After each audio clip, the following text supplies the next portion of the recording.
In this tutorial, we're going to talk about how to actually record MIDI data onto a MIDI track and also how to edit that MIDI data. This information should be preparatory to you completing your first assignment in Pro Tools, which is to create a composition using 4 parts in Expand and 4 discrete MIDI channels or tracks to play these 4 instruments. Before we actually record our MIDI data, there are a few things that we need to make sure that are set up properly. The first is our outputs. So if we're going to record on MIDI track 1, we need to make sure it's set up to trigger channel 1 on our expand module, and we can see that it is channel 1 right there. And we have to make sure that that track is record enabled. So if it's record enabled, the only other thing that we need to make sure of is that our click track is on, and I'll turn it on real quick. So now our click track is on. Once we have determined that our MIDI track has been placed in the record enable mode, then we can either go up here and click on the record button and then hit spacebar, or we can just use the shortcut, which is Command Spacebar. So Command Spacebar takes us right to our recording process without turning on this little red button right here, which is called the Record Ready mode. So this is our shortcut, Command and Spacebar, and we are recording our MIDI.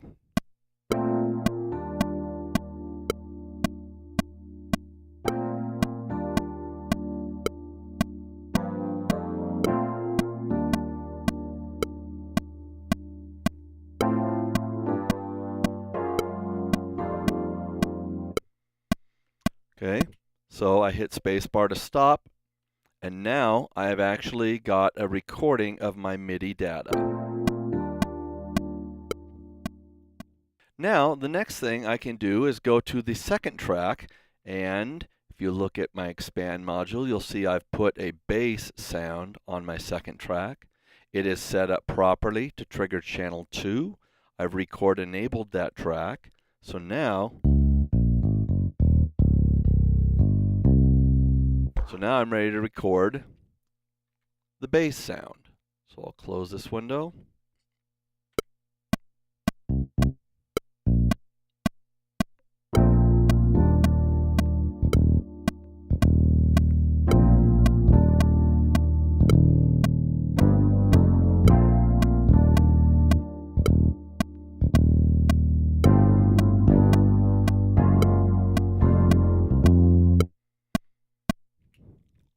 Okay, now I'm going to have to do a little editing because that wasn't exactly a clean performance. So now if I want, I could go to my third MIDI track. Kind of this bell sound, so let's see if I can come up with a bell part that works.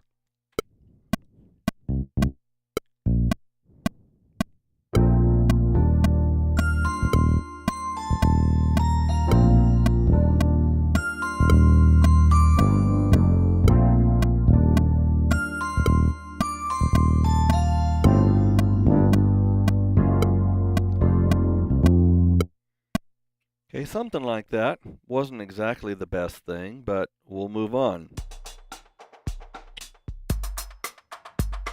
Okay, now I want to add this drum part as well to my synth parts.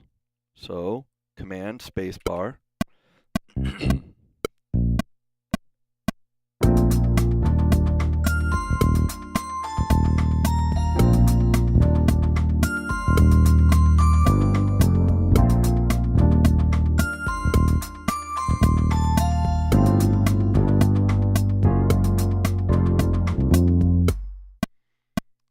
Okay, now I've got my actual performance consisting of 4 separate MIDI tracks playing 4 separate instruments, albeit not the best performances, so I'm going to need to go in and clean up some of this material.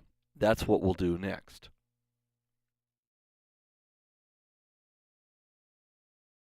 Before we edit our MIDI data, a couple of things I wanted to review real quick, and one thing that I forgot to mention on an earlier video. First, we mentioned our three tools: grabber tool, the selector tool, and the trim tool, and also the smart tool, which you can enable by just clicking on this bar that goes across the top. That gives you a lot better flexibility.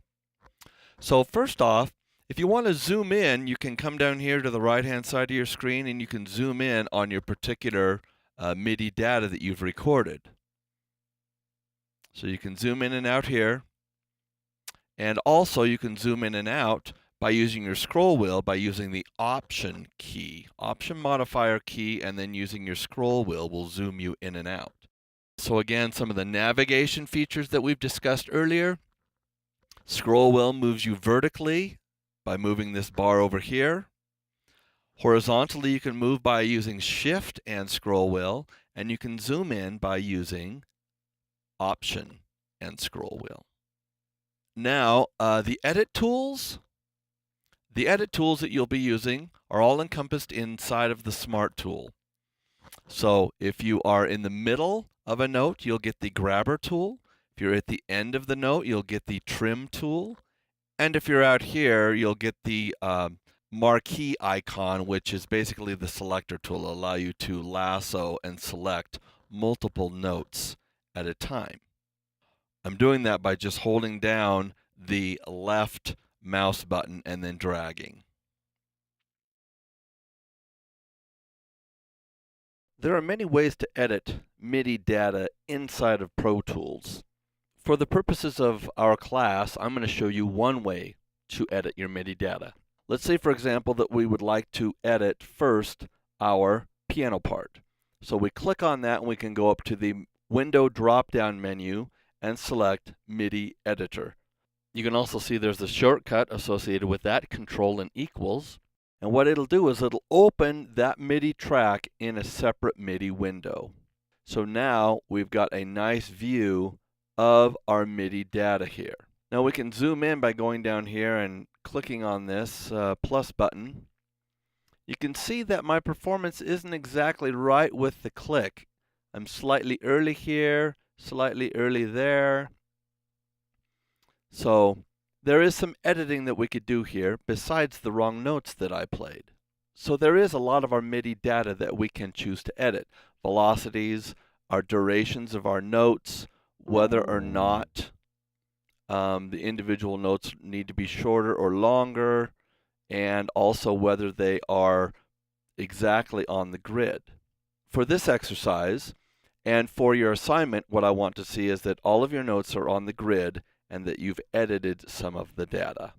So what I'm going to do is zoom in a little bit, and I'm going to take these and I'm going to edit them and place them right on the grid lines, as well as changing the durations. I can do that by just selecting them like this, lassoing them, and then moving them. Move these out here a little bit, and then I'll click off these and I'll move these individually out here as well.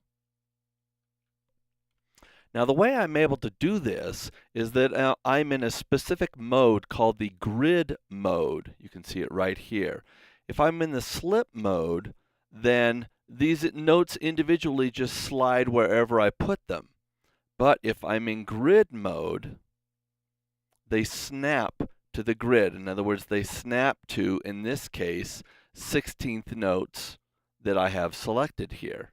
So you can see whenever I choose to move one of these notes, they're only going to snap to the 16th note. So that's how you need to make sure that your Pro Tools session is set up, that it's snapping to the grid. So I can go here now and I can click on all of these and I can snap them to the grid, maybe change their durations until I get the kind of performance that I'm looking for. You can see I'm using this tool, the Smart tool, and as I go towards the end of the note, it gives me the Trim tool to trim the lengths. as I go towards the middle, it gives me the finger or the hand tool, so I can grab these notes and change their pitches if I wanted to.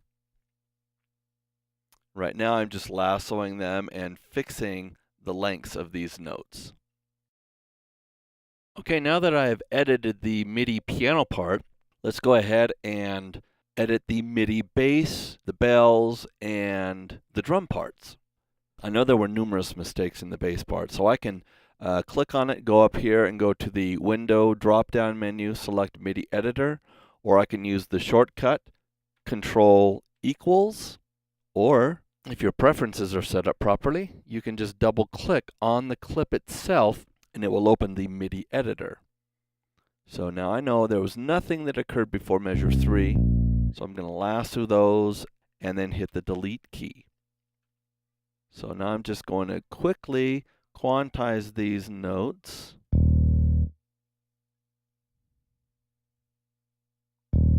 Just move them around so they're nice to the grid. There was a wrong note there.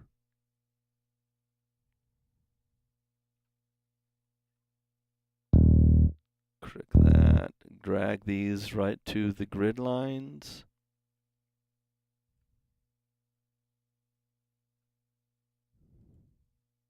Okay, so I'm rapidly just going through and cleaning up this bass part so it's a little more accurate than what I played. Now let's see. I'm going to go and I'm going to mute these other two and we'll just listen to the bass and the piano part.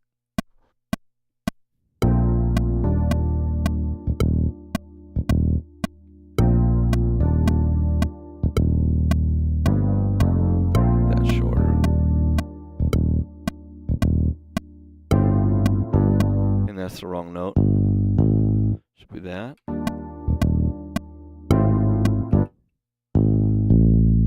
There we go.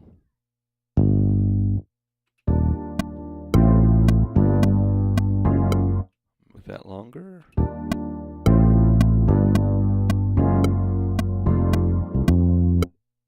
Okay, good. So now I've fixed the bass track. Now I can unmute the bell part and we'll double click it and we'll look at it.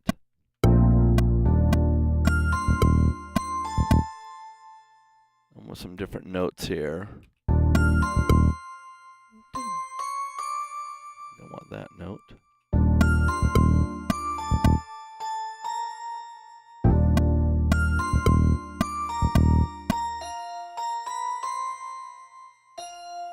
Try that. Yeah, that's better.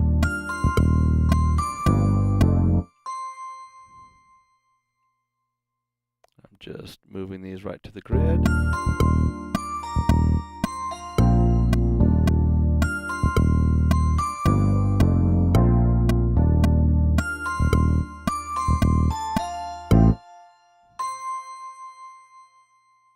What's that first line do?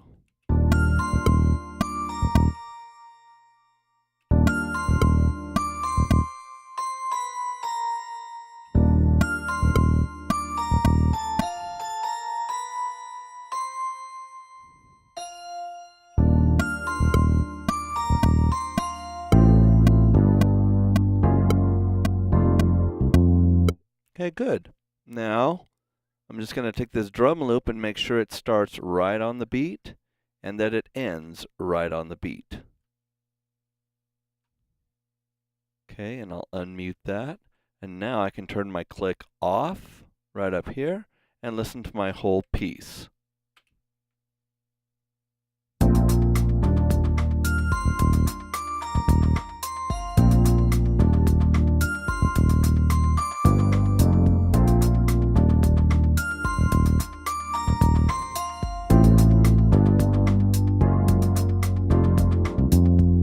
So that is basic MIDI editing.